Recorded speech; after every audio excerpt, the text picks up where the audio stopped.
Halo Sobat Rasa, balik lagi di Petualangan Rasa, Dina Rasa Jadi Carita. Di dunia ini ada minuman yang bikin kita bertanya, siapa sih yang pertama kali kepikiran bikin ginian? Jadi, ada minuman di dunia ini yang bikin aku mikir, ada yang bikin merinding, ada yang bikin, hah serius? Nah, hari ini di Petualangan Rasa, aku akan ajak kalian untuk menelusuri minuman teraneh yang ada di dunia. Yuk kita lihat mana yang bikin pengen coba dan mana yang bikin kabur. Yang pertama ada Sinchicara dari Ekuador, yang merupakan minuman tradisional yang berasal dari kota Riobamba di wilayah Andes, Ekuador, dan merupakan salah satu warisan kuliner yang masih bertahan hingga saat ini. Minuman ini dikenal sebagai ramuan herbal yang diracik untuk memberikan sensasi hangat, menjaga stamina, dan membantu tubuh beradaptasi dengan udara dingin khas pegunungan Andes. Sinchicara dibuat dari kombinasi berbagai tanaman lokal seperti akar sunsu, daun aromatik, bunga herbal, serta rempah-rempah yang memberikan aroma kuat dan cita rasa pahit manis. Ramuan ini kemudian dicampur dengan aguardian, yaitu alkohol tradisional Ekuador yang berfungsi sebagai penguat rasa sekaligus membantu proses ekstraksi kandungan herbal dalam minuman. Beberapa pembuat tradisional juga menambahkan madu atau gula untuk menyeimbangkan rasa pahit alami dari akar dan juga rempah. Asal-usul Sinchicara dapat ditelusuri kembali ke masa sebelum kedatangan bangsa Spanyol, ketika masyarakat adat Andes sangat bergantung pada tanaman obat sebagai bagian dari pengobatan tradisional mereka. Dalam budaya pra-Columbus, ramuan berbahan akar, bunga, dan dedaunan dianggap memiliki energi alam yang mampu menjaga keseimbangan tubuh dan juga jiwa. Dan berbagai praktik adat yang menghormati alam serta roh leluhur. Penggunaan kendi tanah liat sebagai wadah penyajian juga memiliki makna tersendiri. Tanah liat dianggap melambangkan hubungan manusia dengan bumi dan dipercaya dapat menjaga keaslian aroma serta khasiat minuman. Seiring perkembangan zaman, Sinchicara tidak lagi terbatas sebagai minuman ritual, tetapi juga menjadi bagian dari identitas kuliner dan budaya masyarakat Riobamba. Penduduk setempat sering menyajikannya dalam perayaan tradisional, acara keluarga, atau sebagai sambutan bagi tamu yang datang dari luar kota. Minuman ini juga mulai diperkenalkan kepada wisatawan sebagai salah satu pengalaman budaya yang unik, sehingga Sinchicara turut berperan dalam memperkaya sektor pariwisata lokal. Meskipun modernisasi telah menghadirkan berbagai jenis minuman baru, masyarakat Riobamba tetap mempertahankan tradisi pembuatan Sinchicara secara turun-temurun, menjadikannya simbol ketahanan budaya dan kebijaksanaan herbal masyarakat Andes. Hingga hari ini, Sinchicara tetap dikenang sebagai minuman yang menyatukan warisan leluhur, kesehatan alami, dan identitas lokal dalam satu cangkir. Yang kedua ada soju dengan campuran air mata tuna yang merupakan salah satu inovasi minuman unik dari Korea Selatan yang berasal dari tren kuliner eksperimental, terutama di kalangan bar dan restoran yang mengusung konsep fusion antara makanan laut dan minuman keras tradisional. Air mata tuna sebenarnya bukan air mata sungguhan, tetapi sebutan untuk cairan hasil ekstraksi bagian tertentu dari tuna. Biasanya dari jaringan yang berada di sekitar mata atau rongga kepala yang mengandung kolagen, mineral, dan rasa gurih khas laut. Cairan ini diekstraksi secara perlahan hingga menghasilkan tetesan konsentrat yang kemudian dicampurkan dalam jumlah sangat kecil ke dalam soju. Proses ini menciptakan perpaduan rasa yang tidak biasa. Gurih asin dari tuna bercampur dengan karakter soju yang bersih dan ringan, menghasilkan sensasi yang dianggap aneh tapi menarik oleh sebagian pecinta kuliner ekstrim. Asal-usul tren minuman ini berakar dari budaya Anju, yaitu kebiasaan masyarakat Korea memadukan makanan tertentu dengan minuman beralkohol. Selama bertahun-tahun, restoran izakaya Korea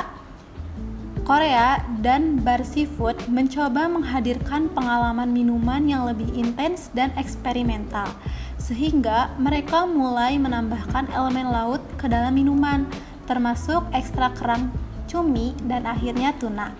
Beberapa koki dan ahli kuliner Korea menyebutkan bahwa penggunaan air mata tuna terinspirasi dari praktik tradisional memanfaatkan seluruh bagian ikan untuk menghormati hewan dan menghindari pemborosan.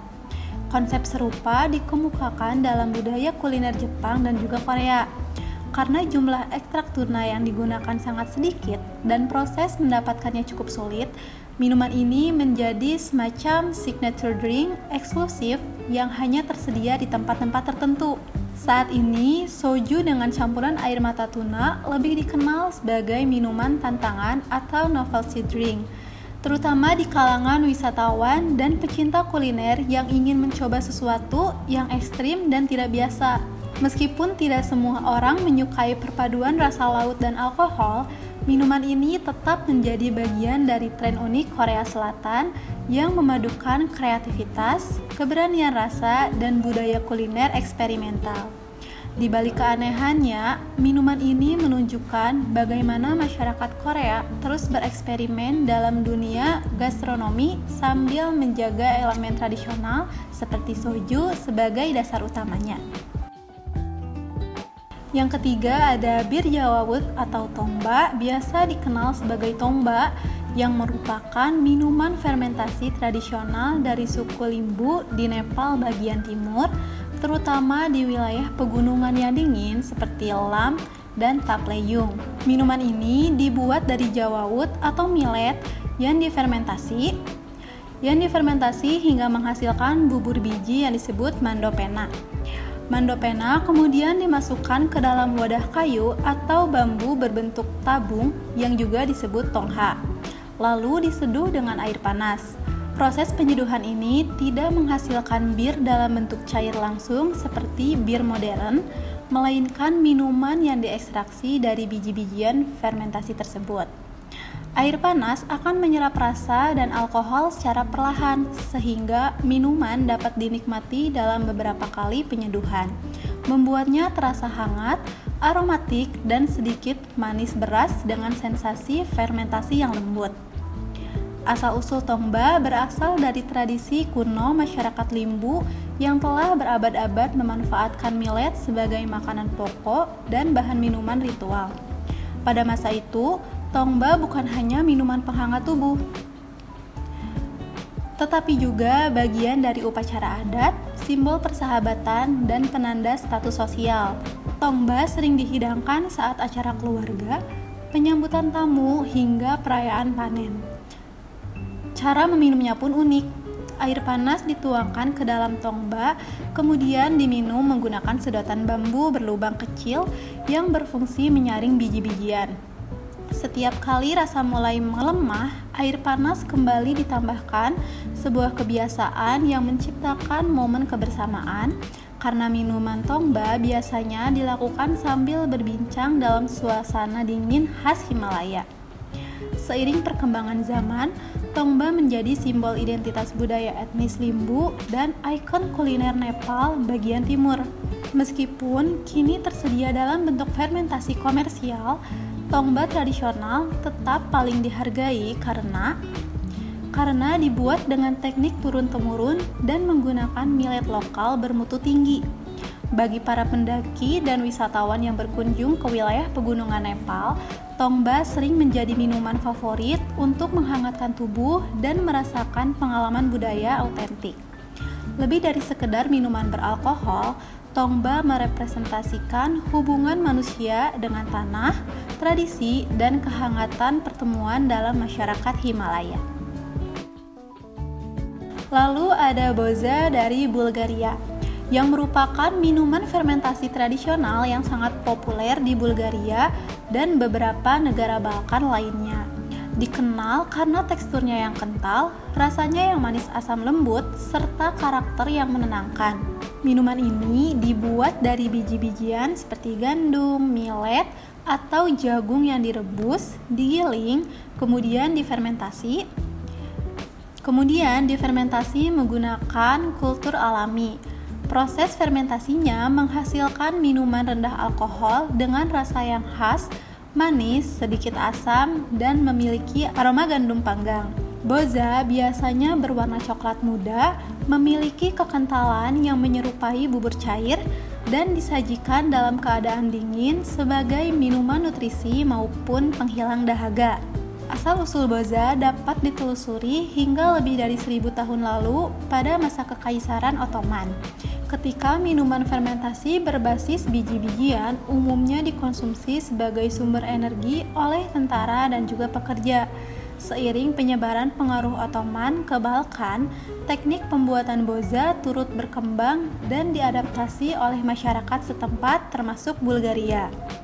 Di Bulgaria, boza menjadi minuman rumah tangga yang populer karena bahan-bahannya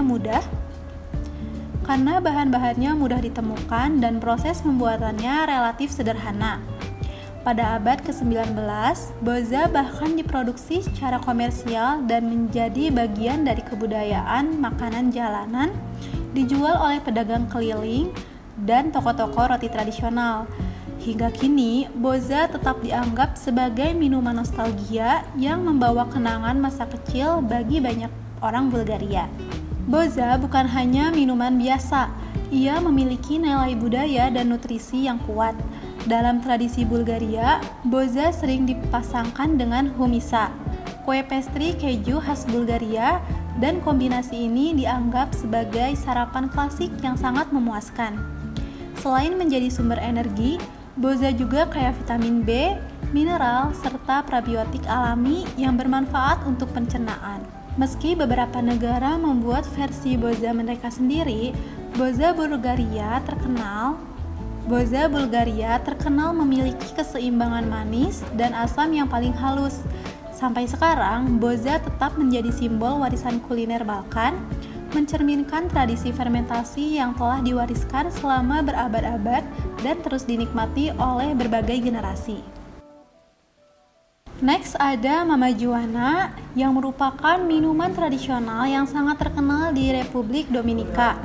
Dikenal sebagai campuran ramuan herbal, rempah, madu, dan alkohol yang menghasilkan rasa kuat serta aroma yang kompleks. Minuman ini dibuat dengan merendam berbagai jenis kayu, akar, daun, dan kulit pohon khas Karibia seperti bohuko, anamu, dan kayu manis ke dalam botol atau toples besar.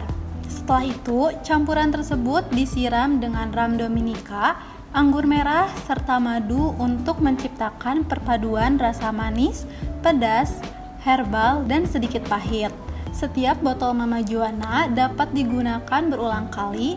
Setelah cairannya habis, ram dan anggur cukup ditambahkan kembali ke rempahnya sehingga rasa minuman akan semakin tajam dan dalam seiring waktu. Asal-usul Mama Juana berasal dari masyarakat Taino, penduduk asli Kepulauan Karibia sebelum kedatangan bangsa Spanyol. Pada masa awal, Mama Juana tidak menggunakan alkohol. Ramuan kayu dan akar tersebut diseduh bersama air panas sebagai obat tradisional untuk meningkatkan stamina, meredakan sakit perut, dan memperkuat sistem kekebalan.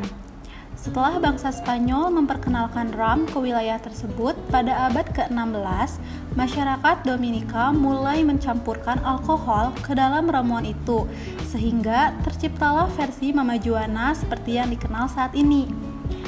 Sejak itu, Mama Juana berkembang menjadi minuman budaya penting dan sering dikaitkan dengan vitalitas, kesehatan, hingga legenda lokal yang menyebutnya sebagai Dominican Viagra karena diduga memiliki sifat afrodisial.